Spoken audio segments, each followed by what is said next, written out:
Critics who are already hammering the president for not using words like Islamic extremists are not happy tonight with the fallout from the president's latest outreach at a White House summit on violent extremism. Chief White House correspondent Ed Henry joins us with that part of the story tonight. Hello, Ed. Good evening, Brett. For the second straight day, the president sounded a bit like he was in an ivory tower instead of in the middle of a war.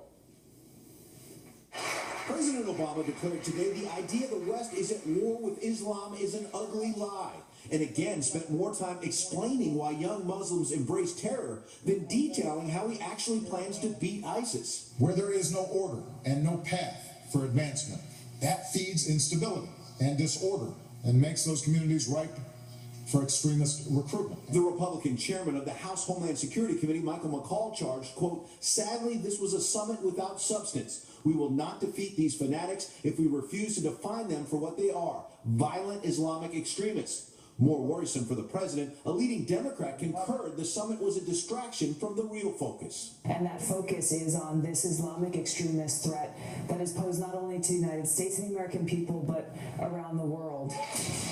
U.S. officials did announce today they signed a deal with Turkey to train and arm Syrian rebels as ground troops against ISIS, though the administration has only identified 1,200 rebels out of the 5,000 that Congress has approved funding for.